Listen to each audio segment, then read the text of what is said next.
Welcome to the Innovation Conversation, a podcast about innovators, both in business and real life. Hosted by myself, Ricardo Pascual, and Harry McDonough. This podcast is also sponsored by ODEF Tech. ODEF Tech is your premier software development partner. Make sure you check them out at odev.tech. The podcast is also sponsored by Notion.so. Notion is offering 6 months for free for new users. Make sure you check out our website, thestartupevents.co.uk, to redeem this offer. Hi, and welcome to another episode of the Innovation Conversation. Today we are joined by Rachel Murphy. Rachel, welcome to the podcast. Hey, Ricardo. Delighted to Pleasure having you here, Rachel. Would you like to introduce yourself to the audience, please? love to. So, my name is Rachel. I am currently founder of a company called the Grafter, twice exited founder.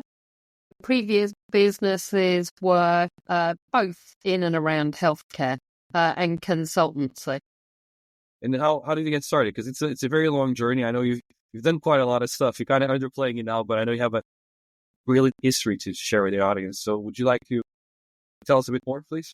Yeah, of course. So I started my career as an interim. So I'd never worked permanently for anybody until I built a company myself. And my motivation really was about getting as many skills as possible from a consulting perspective. And so I ended up running various programs initially, and then entire kind of business units, and then businesses. So I've worked across public and private sector, worked for most of the big five, and my career started probably more on the private sector. Done a fair bit in telecoms, IT resellers, managed service companies, and then I did my first CIO role in local government many years ago now, about 15 years ago. And I totally sort of fell in love with transforming business units, and that got bigger and became businesses. Really ended up was CIO for Department for Education, ran the services business for Kia, the construction company, ran their services business for CDW, who are an international IT services outfit, and then went in and led the patient-facing transformation of the NHS. So built the NHS app and totally fell in love with healthcare. It's been on quite a journey, and you've done, quite a lot of important things. I mean, the NHS app is huge. Everyone's kind of using it. I use it all the time, to be honest. So it's transformative. How many things you can actually do. It's interesting, Ricardo, because I think there's plenty of programs of work in government that talk a good game about transformation. There's few that are legitimately transforming of services. I was reading a YouGov poll the other day, and the NHS app is in the top 20 apps, across the UK that are used, which is pretty massive when you think about it, because you've got things like WhatsApp on there, Deliveroo, so you've got everything on there. But yes, I mean, we've got 40 million people using the app. It's absolutely amazing what you've done. And right now I know you're doing your own thing. So how is that transition from working for the government, but then transitioning to actually running your own business, exiting your own business as well? How did that happen? So I built and sold my first business in my early 20s, and that was definitely more luck than judgment, and then kind of went back and was consulting again for years. After I built the NHS app, nhs.uk, I was pretty adamant that a lot of the companies that were building services were doing a reasonable job, but not a great job for the health service. And so I built different. And the rationale there was I wanted user-centered design to sit at the heart of what we were doing. And so I built that company and sold it within a 5-year period. And then having gone through the process of building and selling a couple of companies, I wanted to help other entrepreneurs to do that. And that's really what led me to building the Grafter. And we're now helping founders to grow, scale, and exit in some cases. And unsurprisingly, lots of those founders are in professional services and healthcare. I mean, you've learned quite a lot of lessons. What are the common pitfalls you see the entrepreneurs making as mistakes? What are the common mistakes you kind of see them doing over and over again that you just want to tell them, just stop doing this because I've seen it all before? That's a good question. I think there's probably a couple. I think that I've spoken to lots of entrepreneurs who've taken investment and wish that they hadn't. And so I think there's, I'm a bootstrap founder. So for me, I've not personally been on that journey. I've helped others raise, but I haven't been on that journey. But some of the conversations, some of the stories around having somebody breathing down your neck, unrealistic expectations. And I think, when you're a founder, the blood, sweat and tears that you put in when somebody else holds a lot of the equity in the business, I'm not sure about the balance on equity there. And so I see that more recently. I think that, if you're building a business and you're bootstrapping it, you have to be able to sell those services and deliver. In my opinion, that means you're actually building and running a business properly and getting experience of doing that. I guess the other bit that I see quite a lot is unrealistic timescales around doing things. So some people think it's going to be a lot faster than it actually is. And I think this is probably inherent in, how we kind of operate as a world. Everything is instant. We are the on-demand generation. And so people will watch some influencers on TikTok or Insta and think, I'm going to be building a business next in half an hour. And I think that drives some unrealistic demands. If I was more experienced, I probably wouldn't have attempted to go in and out in 5 years with the last business. So it's already a massively condensed timeline. So I think they're probably the key bits that spring to mind. Do you think there are some unrealistic expectations coming in from investors as well? Instead of just advising the founders saying, hey, take your time, build correctly, build well, they actually say, we need to do this for tomorrow and for yesterday in this case, and everything needs to be perfect because that's just the way business is done. I think that happens a lot. I do think there's probably a fair bit of that, especially in certain industries that are kind of hot, like AI. And, everybody is doing something with AI. And if you're not, the perception is you should be, or you're getting left behind. I think the reality is that's, a lot of that will be machine learning at best and probably not true AI. That's a conversation for another day. I think that there is a real drive around getting stuff built and shipped and therefore generating cash rapidly. But if you drive people that hard and they cut corners, here's the news. When that product goes to market, there are going to be problems with the service that you think you're delivering. And as we all know, Ricardo, that's the fastest way to piss off your clients and not manage to retain them longer term. And so I think it's some of the building blocks around planning. And I say that because it's not my natural default. I would rather get going. I've said before, strategy I understand the need for it, but I'm a doer. I'm a delivery girl. But I do think planning and thinking some of that stuff through and pushing back on people, whether that's investors, around expectations, because otherwise all you're going to do is disappoint them, and by definition disappoint yourself in the process. Would you, when you're building businesses and you build many, do you normally do it with a team or you go about it yourself? So I really like having a team around me, and I really like the difference of opinions around how we get things done. I guess as a founder this time, I own the business 100% myself. At some point, we will make equity available for those who have helped. Probably options have helped in this. I have had experience of working with business partners and this time without. I guess there's, if you've got a good team and they're going to challenge, we had the infamous line in a retrospective yesterday around being, the highest paid person's opinion, and an ask that I didn't comment first. The irony is my team are completely uninterested in my view a lot of the time and will challenge me as hard as as anybody else. So I think there's pros and cons. For me, last time round, I wanted a business partner. I didn't feel I could do it myself. This time, I absolutely do not feel the same way. I'm very comfortable doing it myself, but I really like collaborating.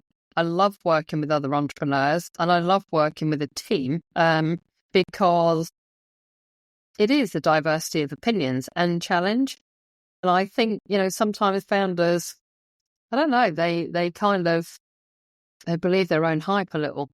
And, we don't get it right a lot of the time. In fact, we get it wrong loads. And so having that challenge is important. I like that challenge from everybody in the business. I'm not interested in hierarchy. I want everybody to be able to say, that is a shocking idea, Reg. Let's not bother with that. So, and how do you keep yourself, I guess, grounded and keep your ego in check when you're building? That's a good question, Ricardo, and a hard one. We should ask my wife the answer to that. She may say she doesn't actually. Jokes aside, that is a really hard question. I'm pretty experienced with what I've done, but I don't think for 1 minute that I have all the answers. This market and this world is moving really quick.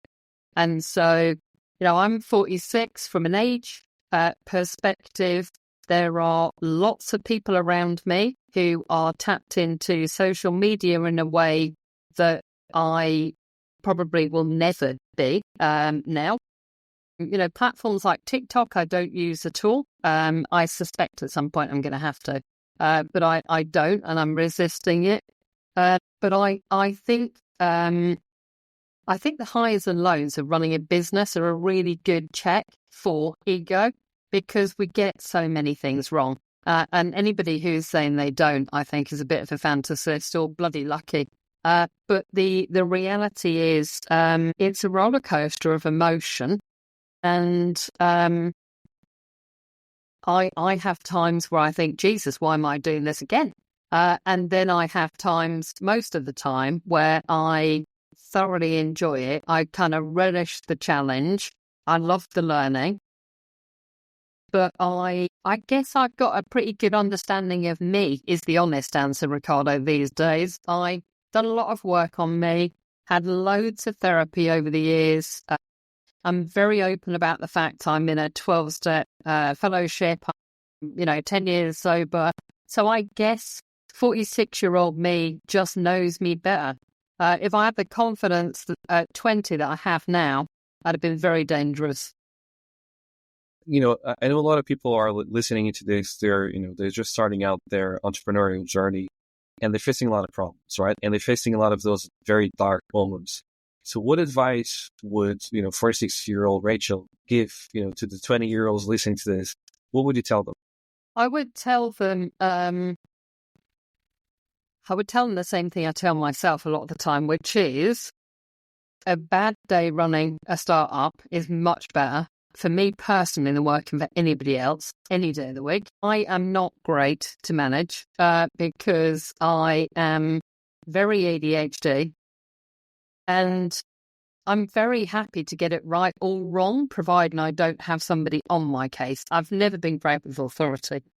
And so for me personally, that's how I manage me. And what I would say is it's important that whatever you're doing is really lighting you up. So does it really fulfill something in you? There's a lot of people I think that would do something because it generated a lot of cash. And that may well be what motivates.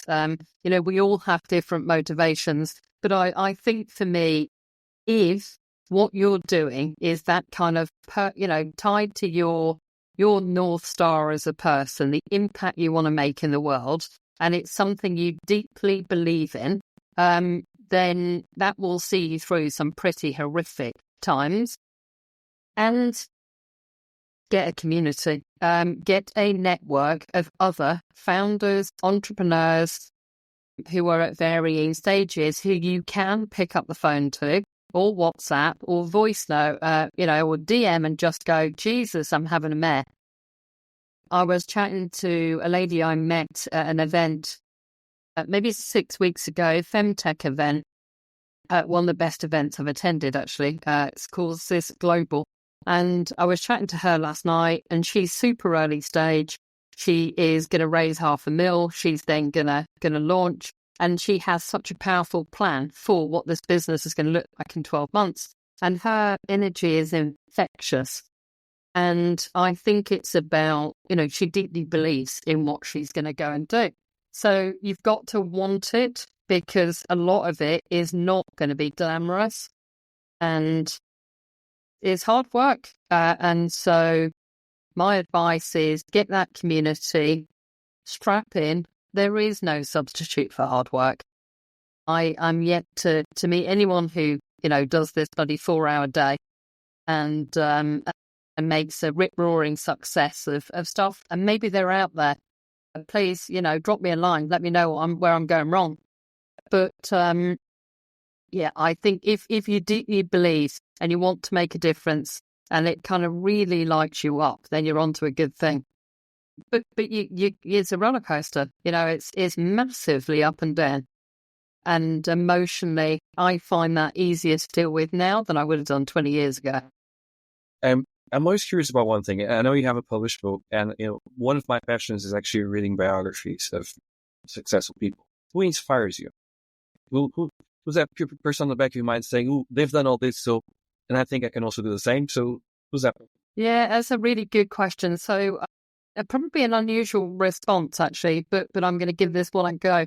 So my stepdaughter got very sick with meningitis when she was 14. She's a triple amputee as a result and has had a couple of kidney transplants.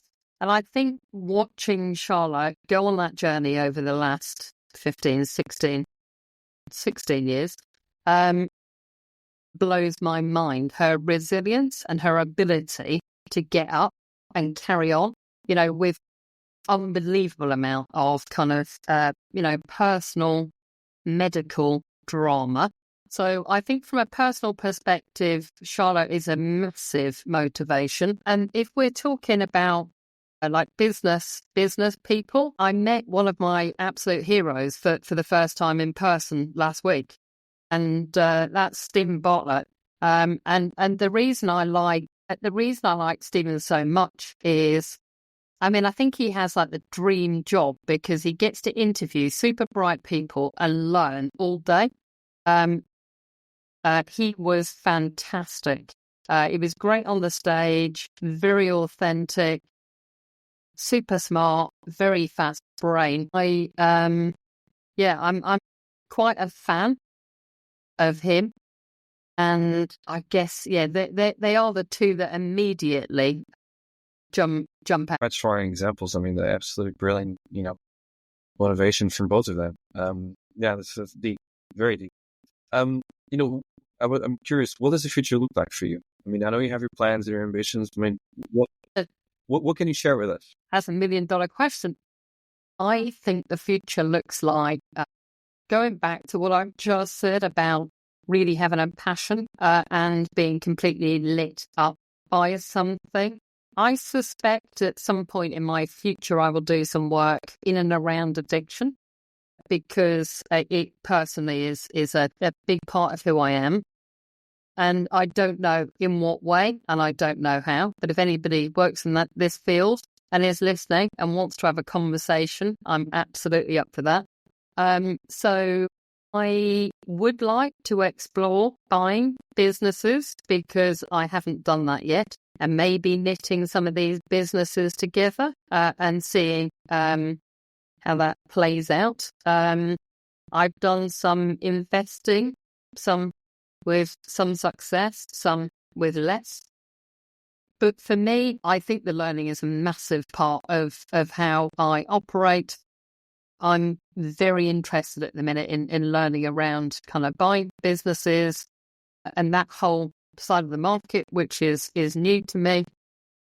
So I suspect those things will play part of my future. And I fancy living and working in a warmer climate because this weather in the UK is just a shocker, Ricardo.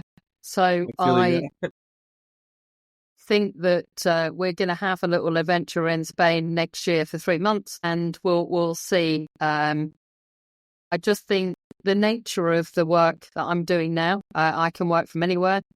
So, I have a massive love affair with London, so I won't be leaving it for too long. But I do think it's good to have those experiences as well. From a cultural perspective, I've lived abroad a number of times before, and I'd like to do a bit more of... Interesting. I want to touch upon a subject that I can feel you have a lot to tell about, which is mental health and making sure that as an entrepreneur, as someone building their business, they keep their mental health in check. Now, you've been on a massive journey, a lot of transformation. What have been the key, I guess, the key lessons, but also the guiding principles in this massive journey you've been on? Yeah, that's a great question. I think for me, understanding really who you are as an individual is super important. And it's easy to not do that. And we're in a world of massive distraction. And so it's very easy to be hugely distracted. I think having a support network from a mental health perspective, and that can be lots of different things for different people. For me personally, I journal, and I find that quite a therapeutic way to get out whatever is sort of sitting in me, I guess. And I have an act of doing a gratitude list every day of 10 things that I'm grateful for. And it takes less than 5 minutes. But what it does is it puts my mind into a positive mindset at the start of the day, thinking about what I'm grateful for. And it is not about, grand things like, there's a Ferrari in the drive. I mean, there actually isn't. But it's not about that. It's about perspective and being grateful for, I don't know, good coffee, good run in the morning. And so I think those things for me are important and get more and more important the older I get, or the better connected I get, however you look at that. I also think being able to have conversations about mental health and how people are feeling. We often joke at the Grafter with the internal team, and actually sometimes with clients, because a lot of team meetings go into like a therapy. It almost feels like a group therapy session, because we do talk about everything and have created a culture where it is completely acceptable for people to have those conversations and encouraged. And I think, these jobs as founders, they're lonely, they're hard. So having a network and being able to ask for some help. And I think that's probably the key bit is not thinking you've got to struggle with everything yourself, and asking for help, or, just saying, I don't know how to do this. Can I get some help with it? I've got a friend who does work in addiction, sort of, and he is launching a business at the minute. And he said to me the other day, I cannot believe the amount of support that I've got from people by just asking for help. Yeah, it's an untapped skill in many people, I think. Being humble and saying, can you help me out? It's one of the hardest things, isn't it, as an entrepreneur, because you don't want to be seen as weak, but at the same time, you actually do need a lot of help. And being able to ask for help, it's getting into the mindset saying, you know what, I don't have this nailed down, let me ask for help, and just getting some directions, that's hard pill to swallow. But then when you start taking it, you think, oh, wow, this is amazing. I can actually get a lot I think it's incredible. And a lot of people, Ricardo, are, in my experience, people will always help if they can. I mean, if you were to ask him for something crazy, you're messaging Richard Branson and saying, I want some first class tickets somewhere, I suspect the answer is probably going to be no. I may be wrong, but I think people in the main are quite generous with their time. We set something up at the Grafter called Bootstrapper Hour, and we run it. It's a LinkedIn Live once a month. We run it for early stage founders. So they've got a place to come. They have a community. They can rock up and they can ask whatever they want. And we've had all manner of topics and conversations around businesses, mental health. How do I explore tax to setting up a limited company, to side hustles, to you name it. And I think being able to plug into some of these is super important because it does start to help the next generation of entrepreneurs coming through. So I would always recommend that. And for me personally, I'm lucky I have a wide network of people that I will ask for help in lots of different capacities. Just thinking about something you mentioned, because I also have the same thing, which is ADHD, right? And ADHD, one of the good things and bad things about it is you are able to juggle multiple things at the same time and feel completely at ease and no stress whatsoever. However, if someone asks you to hyper focus on a specific task, you just think, oh, wow, this is incredibly boring. I need to do something else at the same time. But I also think as a CEO, as a leader, as a founder, this is actually one of the best skills to have because you can juggle multiple things at the same time. Now, how impactful has this been in your own life and in your own journey? So I think for me, the ADHD, I suspected that I was prior to being diagnosed, and I suspected it from a complete lack of appreciation for authority from much younger years, and just being a little bit questionable with activities growing up, and just sort of pushing the boundaries. I think is probably the best way of phrasing it, Ricardo. And so I guess for me, you've described exactly the sort of flavour of ADHD I can run loads of things concurrently. Hyperfocus is a bit of a challenge. And if someone sends me a form to fill in, I'd rather fall through a closed window. It puts the fear of God in me. Like if you have to do a visa application or something, I'm like, oh, I feel ill.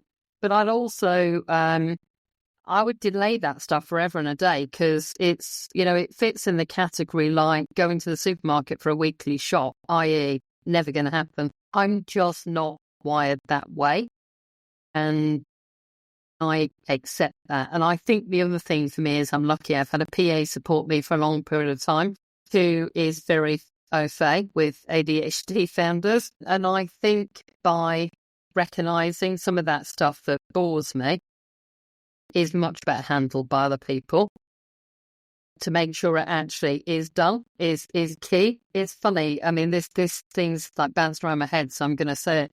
But my partner has always said to me, Rach, why don't you have carrier bags in the boot of the car when you go to the supermarket? I said at the point I put a carrier bag in my boot of my car, I'm going to kill myself. Slight exaggeration, but I said that sort of planning ahead rates a bit like a list for me, and none of that stuff. It just makes me feel uncomfortable, that level of planning. But I think as a founder, I think it's a superpower. I do think that, and I noticed me do it earlier today, I can go right off on a mad one, down a rabbit hole, something piques my interest. And that's what business buying has piqued my interest a few months ago. And I cannot consume enough. And I know that, if it's not a podcast, it's a book, and there's probably two books a week getting read. I mean, it's crazy, but it is who I am. So I kind of embrace it. and accept it. And I manage it. I don't know whether I manage it better or it calms down a bit when you get older. I can still feel it in me sometimes, when you're hyper wired and kind of really hyperactive. I actually had that this morning. And so, I just had to go for a long run and try to balance it out. How important do you think exercise is in the founder's journey? Essential. But that's for my journey. So for me personally, I guess transformation started with me personally. I was probably 7 stone heavier, maybe 10 years ago, maybe 15 years now. So, and then I kind of stopped drinking and took, up exercise, and it's good for my mental health. My head is very, very busy. I've mentioned ADHD and addiction, so, it's not quiet up there.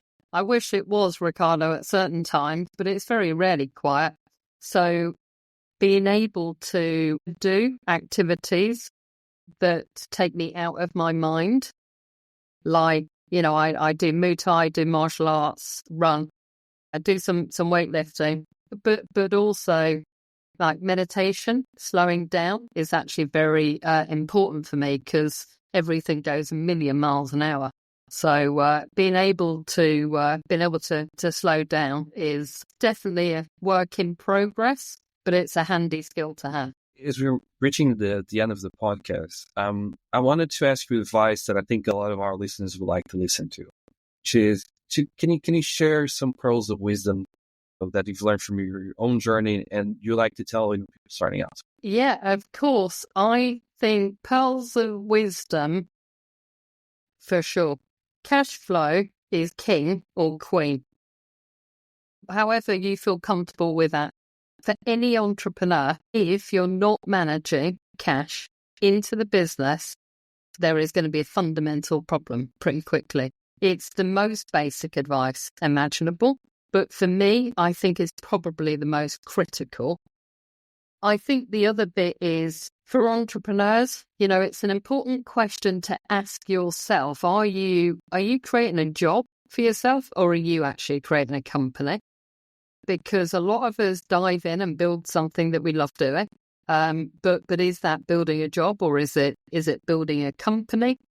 And I guess you didn't ask for 3, but I'm going to give you 3. My final piece of advice is always be learning and be open to that, because for me, this world is moving really quickly and we can't be complacent. Consultancy at the minute, and every article I'm reading is telling me that AI is going to replace my consultancy in 5 minutes. I don't think it will. But if we learn to understand what's going on in the market, I think it puts us ahead of some of the technological advances, but also allows us to bring personality and human nature to some of those.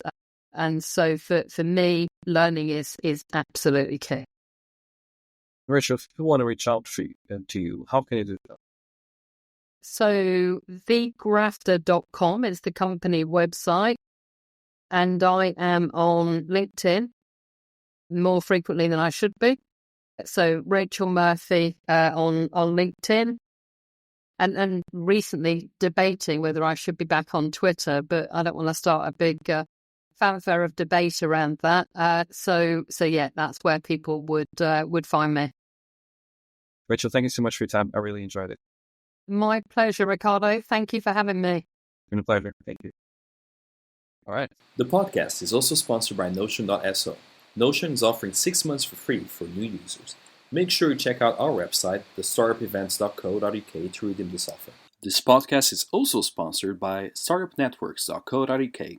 Startup Networks, it's an online forum where you can find all the resources you need to run your startup, from grants to investors to tips and tricks on how to be successful in your startup. This podcast is also sponsored by ODEV Tech.